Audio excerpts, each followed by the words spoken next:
अधिकारी आम्हालाच म्हणतात, आम्हालाच मारहाण, आम्हालाच म्हणतात। नमस्कार, आपण पाहत आहात पुणे लाईव्ह न्यूज। पाहुयात आज दिवसभरातील ठळक घडामोडी। पाईट परिसरात पापळवाडी या ठिकाणी एका बिबट्यानं 27 वर्षीय युवकावर हल्ला केल्याची घटना रविवारी सकाळी घडली आहे। यामुळे परिसरात भीतीचे वातावरण पसरले आहे। पापळवाडी येथील प्रसाद सुरेश डांगले हा युवक यामध्ये जखमी झालाय। रविवार दिनांक 9 फेब्रुवारी रोजी सकाळी 8 वाजण्याच्या सुमारास प्रसाद हा विद्युत मोटरपंप सुरू करण्यासाठी शेतामधील शेततळ्याजवळ गेला होता। बिबट्याने अचानक प्रसादच्या पाठीमागून मानेवर हल्ला केला। या हल्ल्यात बिबट्याचा पंजा प्रसादच्या मानेवर लागल्याने 2 नखे लागून मोठी जखम झाली। हाताला देखील 2 दात लागले। जखमी प्रसादने याची माहिती तत्काळ मित्रांना दिल्याने मित्रांनी घटनास्थळी धाव घेऊन त्याला वायसीएम हॉस्पिटल या ठिकाणी पुढील उपचारासाठी घेऊन गेले। आळंदीत पकडलेला साप सुरक्षितरित्या जंगलात सोडण्यासाठी निर्जनस्थळी गेलेल्या सर्पमित्राला अचानक सर्पदंश होऊन उपचारादरम्यान त्यांचा दुर्दैवी मृत्यू झाला। राहुल उर्फ विकास मल्लिकार्जुन स्वामी वय वर्ष 32 राहणार आळंदी असे सर्पदंश होऊन मृत्यू झालेल्या सर्पमित्राचे नाव आहे। निर्जनस्थळी कोब्रा जातीचा साप सोडत असताना त्यांच्या हाताला दंश झाला। सर्पदंश झाल्यानंतर त्यांना तातडीने आळंदी ग्रामीण रुग्णालयात हलवण्यात आले। तिथे प्राथमिक उपचार आणि लस देऊन पुढील उपचारासाठी वायसीएम रुग्णालयात नेण्यात आले, मात्र उपचारादरम्यान त्यांचा मृत्यू झाला। दरम्यान सर्पदंशानंतर वेळेत रुग्णालयात न पोहोचता आल्यामुळे स्थिती गंभीर झाली होती। तसेच दंश झालेल्या भागावर कोणतीही प्राथमिक उपचारात्मक कापडी किंवा अन्य बांधणी करण्यात न आल्याचे आढळले। राहुल स्वामी यांच्या दुर्दैवी मृत्यूनंतर गावात हळहळ व्यक्त होत आहे। अनेक नागरिकांनी त्यांच्या कार्याची प्रशंसा करत दुःख व्यक्त केले। सर्पमित्र म्हणून त्यांनी अनेक वर्षे निसर्ग संवर्धनासाठी कार्य केले होते। त्यांच्या जाण्याने गावात मोठी शोककळा पसरली आहे। सख्या भावाने घरावर दगडफेक केली, तसेच घरात घुसून साहित्याची तोडफोड केली। या घटनेत एक जण जखमी झाला आहे। ही घटना खेड तालुक्यातील आळंदी या ठिकाणी सायंकाळी घडली आहे। संचारेश्वर रामेश्वर कदम वय वर्ष 28 राहणार चरोली खुर्द रोड आळंदी असे जखमी झालेल्या भावाचे नाव असून त्यांनी याबाबत आळंदी पोलीस ठाण्यात फिर्याद दिली आहे। त्यानुसार मुक्तेश्वर रामेश्वर कदम वय वर्ष 29 याला पोलिसांनी अटक केली आहे। सायंकाळी आरोपी मुक्तेश्वर हा फिर्यादी यांच्या घरी आला। त्याने आरडाओरडा करत तुला आणि आई वडिलांना जिवंत सोडणार नाही अशी धमकी देत घरावर दगडफेक केली। त्यामुळे खिडकीच्या काचा फुटून फिर्यादी यांच्या हाताला लागल्या, त्यामुळे त्यांना 8 टाके पडले। त्यानंतर आरोपी मुक्तेश्वर हा घरामध्ये घुसला आणि त्याने घरातील सामानाची देखील तोडफोड केली। तर आळंदी पोलीस याबाबतचा अधिक तपास करीत आहेत। एटीएम कार्डची आदलाबदल करून एका निवृत्त पोलिसाची चोरट्याने 29,200 रुपयांची फसवणूक केली। ही घटना आळंदीमध्ये घडली। याबाबत 67 वर्षीय निवृत्त पोलिसाने आळंदी पोलीस ठाण्यात फिर्याद दिली आहे। निवृत्त पोलीस अधिकारी हे मंगळवारी सकाळी 10:30 वाजण्याच्या सुमारास आळंदी येथील बँक ऑफ महाराष्ट्राच्या एटीएम सेंटरमध्ये पैसे काढण्यासाठी गेले होते। त्यावेळी तिथे आलेल्या चोरट्याने फिर्यादी यांना पैसे काढून देण्याचा बहाणा करत त्यांचे एटीएम कार्ड आणि पासवर्ड घेतला। हातचलाखी करत फिर्यादी यांचे एटीएम कार्ड स्वतःजवळ ठेवत त्यासारखे दिसणारे दुसरेच कार्ड दिले। फिर्यादी हे एटीएम मधून गेल्यावर त्यांच्या खात्यातून 29,200 रुपये काढत त्यांची फसवणूक केली। तर आळंदी पोलीस याबाबतचा अधिक तपास करीत आहेत। खेड तालुक्यातील बाकी सुमरे नगर येथे मोठ्या भावाने लहान भावाच्या घरात शिरून हल्ला केला आणि घरातील सर्व सामानांची तोडफोड करण्यात आली। यामध्ये भावानं भाऊजा आणि बहिणीला मारहाण केली। याबाबत चाकण पोलीस ठाण्यात सचिन फुंदे आणि देविदास फुंदे यांनी एकमेकांच्या विरोधात तक्रारी दाखल केल्यात।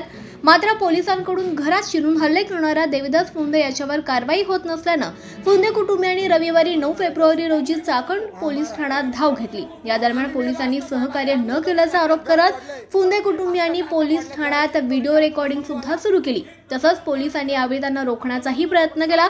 संबंधितांनी सदरचे व्हिडिओ सोशल माध्यमावर टाकले असून पुणे लाईव्हकडे सुद्धा पाठवलेत। नेमकं काय घडलंय ते पाहूयात। नाही मेडिकल नाही साहेब, पहिला आरोपी उचला मग आम्ही मेडिकलला। नाही काल गुन्हा दाखल झाला, एनसीआर झालाय साहेब लोक म्हणतात तो आरोपी अजून सिद्ध नाहीये, म्हणजे मर्डर केल्यावर तो आरोपी सिद्ध होणार आहे का? त्याला उचला पहिलं साहेब। तो काल पण तुम्ही आलते ना 112ला, काल दिल्ली एनसीआर दिल्ली आहे। मी मगाशी फोन केला आरोपी तिथे आल्यावर निगोड साहेबांना, निगोड साहेब म्हणते अजून तो आरोपी सिद्ध नाही, तुला कुठे जायचं तिथे जा। मी आता आयुक्तालयात चालले। अर्चना मी तपास इंचार्ज आहेत ना, त्यांना फोन केला निगोड साहेबांना, काल एनसीआर नोंद केलाय। आरोपी तिथे आला, मी त्यांना फोन केला, म्हणलं आमच्यावर मारहाण होती। साहेब म्हणले तो अजून आरोपी सिद्ध नाहीये, त्याला उचला साहेब। त्याला उचलून आणल्याशिवाय मीला दवाखान्यात नेत नाही। पहिलं मी त्याला उचलल्याशिवाय तिला दवाखान्यात नेत नाही। मिली तरी चालेल, मिली तरी चालेल ना साहेब, काय तुमचे पोलीस ऍक्शन घेत नाही त्याच्यावर. पोलीस पाठवून देतो. नाही पाठवून काय उपयोग नाही, त्याला उचलत नाहीत. काल मी दिवस घालवलाय पोलीस स्टेशन मध्ये. काल हिला मारलं म्हणून आम्ही दखल दिली. आमची फक्त एनसीआर घेतली, FIR पण नाही घेतली, एनसीआर घेतली. आमच्या दगड पिकडं घातल्या, हिला पण मारलंय कुत्र्यागत. मग तुम्ही कधी म्हणणार त्याला उचलणार कधी? आमचे मर्डर झाल्यावर मर्डर होण्याची वाट बघायची. आणि तुमचे साहेब लोक म्हणतात, ते निगोड साहेब म्हणतात जा आयुक्तालयात जा. जातो मी लगेच जाणार आयुक्तालयात. तो नाव सांग.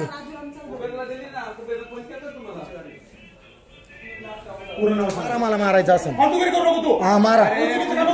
आम्ही मेलो असतो साहेब. आता आमच्या दगड घातल्यात, घर पडलंय, अख्खा काचा पडल्यात, घराची इन्क्वायरी करा तुम्ही. मग बोला.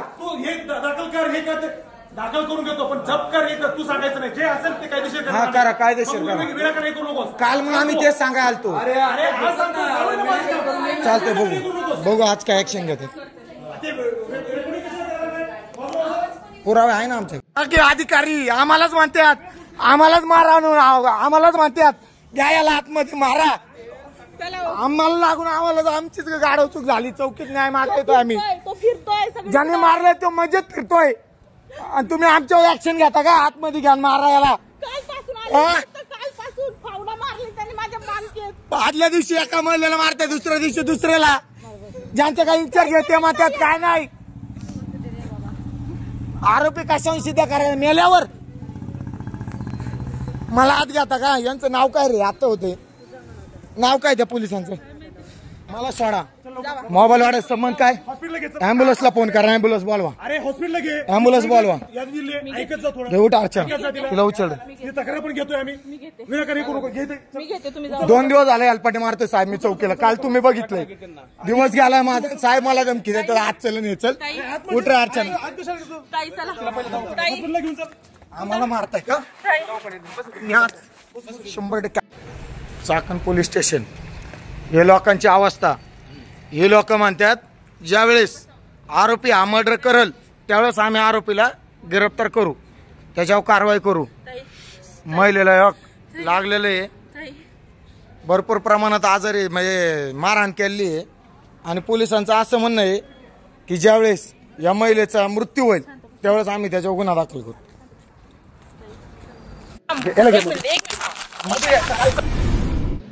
आळंदी वारकरी शिक्षण संस्थांची तपासणी आता पूर्ण झाली असून याबाबतच्या सादर करण्यात आलेल्या अहवालावर आळंदीकरांना कार्यवाहीची प्रतीक्षा आहे. तीर्थक्षेत्र आळंदीमध्ये शालेय शिक्षणासमवेत वारकरी सांप्रदायिक शिक्षण देण्यासाठी मोठ्या प्रमाणात बुवा मंडळींनी वारकरी शिक्षण संस्थांच्या नावाखाली व्यवसाय सुरू केला असून काही वारकरी शिक्षण संस्थांमध्ये अनैसर्गिक लैंगिक कृत्य झाल्याच्या घटनाही समोर आल्या. यात अनेक गुन्हे आळंदी पोलीस स्टेशनमध्ये दाखल करण्यात आलेत. यामुळे तीर्थक्षेत्र आळंदीची प्रतिमा मलिन होतीये. या प्रकरणी महिला आयोगानं देखील लक्ष वेधलंय. राज्य महिला आयोगाचे अध्यक्षा रुपाली चाकणकर यांनी आळंदी पंचक्रोशीतील वारकरी संप्रदायाबरोबरच शालेय शिक्षण देणाऱ्या संस्थांची सुद्धा तपासणी करून अहवाल सादर करण्याचे आदेश दिलेत. त्याप्रमाणे 20 समित्या स्थापन करण्यात आल्या होत्या. यात प्रत्येक समितीत 2 सदस्य आणि 1 समिती अध्यक्ष नियुक्त करण्यात आले होते. आळंदी, चरोली खुर्द, बुद्रुक, केळगाव, चोविसावाडी, डुडुळगाव या परिसरातील बुवा मंडळींच्याकडून सुरू असलेल्या अनधिकृत वारकरी शिक्षण संस्था यांची तपासणी करण्यात आली. समिती अध्यक्षांकडून स्वयंस्पष्ट अहवाल आणि अभिप्राय 8 फेब्रुवारी 2025 रोजी पुणे जिल्हा महिला व बाल विकास अधिकारी यांच्याकडे सुपूर्द करण्यात आलाय. दरम्यान झालेल्या तपासणीमध्ये अनेक धक्कादायक बाबी सुद्धा समोर आल्याची चर्चा आहे. दरम्यान सरसकट तपासणी करणं आवश्यक असताना केवळ 175 संस्था असल्याचं सांगून तेवढीच संख्या गृहीत धरून तपासणी करण्यात आली. अनेक संस्थांनी तपासणी झाली नसल्याची बाब समोर येत आहे. कोणाच्या सांगण्यामुळे संबंधित काही संस्था वगळण्यात आल्यात का, असे अनेक प्रश्न आता नागरिक विचारतायत. खेड तालुक्यातील इयत्ता 5वी आणि 8वीच्या विद्यार्थ्यांची शिष्यवृत्ती परीक्षा रविवारी दिनांक 9 फेब्रुवारी रोजी सर्व परीक्षा केंद्रांवर सुरळीतपणे पार पडल्याची माहिती गट शिक्षणाधिकारी अमोल जंगले यांनी दिली आहे. शिष्यवृत्ती परीक्षेसाठी 25 परीक्षार्थी मागे 1 पर्यवेक्षक नेमण्यात आले होते. इयत्ता 5वीची शिष्यवृत्ती परीक्षा 263 पर्यवेक्षकांच्या उपस्थितीत 36 परीक्षा केंद्रांवर पार पडली आहे. 5260 विद्यार्थ्यांपैकी 211 विद्यार्थी गैरहजर होते. 5049 विद्यार्थ्यांनी परीक्षा दिली आहे. इयत्ता 8वीच्या 13 परीक्षा केंद्रांवर 100 पर्यवेक्षकांच्या निगराणीखाली 2022 विद्यार्थ्यांपैकी 1969 विद्यार्थ्यांनी परीक्षा दिली आहे. 53 विद्यार्थी यावेळेस अनुपस्थित होते. शिष्यवृत्ती परीक्षेचे पेपर सकाळी 11 वाजता, मराठी, गणित आणि दुपारी 2 वाजता इंग्रजी आणि बुद्धिमत्तेचा पेपर अशा 2 सत्रामध्ये ही परीक्षा पार पडली आहे. प्रति पंढरपूर कडूस येथे पांडुरंग उत्सवानिमित्त संगीत भजन कार्यक्रम संपन्न झाला. कडूस येथे पांडुरंग दर्शनासाठी वारकऱ्यांसह भाविकांची दर्शनासाठी गर्दी झाली होती. दीपाली शिंदे यांनी आपल्या कलाविष्कारातून सप्तरंगात हुबेहूब पांडुरंगाची हस्तकलेनं रांगोळीतून 4x6 फुटाची आकर्षक अशी प्रतिकृती साकारली होती. खेडच्या तहसील कार्यालयाच्या दारात भगवान गौतम बुद्धांची प्रतिमा असलेली कुंडी ठेवल्यानं संतप्त झालेल्या संघटनांनी आंदोलनाची हाक दिली आहे. सोमवारी 10 फेब्रुवारी रोजी राजगुरुनगर येथील खेड तहसील कार्यालयाला घेराव घालण्यात येणार असल्याचं आकाश डोळस यांनी सांगितलंय. पुस्तक मैत्री बुक गॅलरी राजगुरुनगर आयोजित कवी आपल्या भेटीला या उपक्रमाअंतर्गत कवी मोहन काळे हे उपस्थित होते.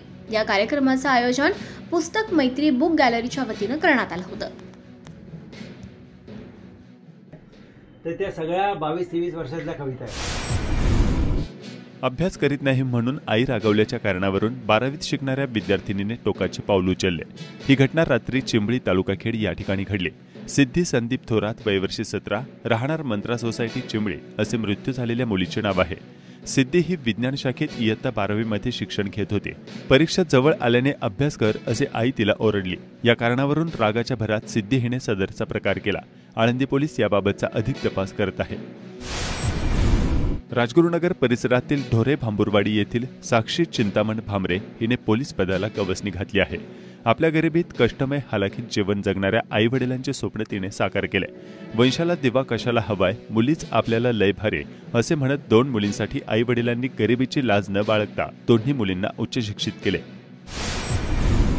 खेड तालुक्याच्या पश्चिम पट्ट्यात भीमा नदीच्या काठावर अनेक ठिकाणी घरातील अंथरूण पांघरून आणि गोधड्या धुण्यासाठी अशी गर्दी होत असल्याचे चित्र पाहावयास मिळत आहे.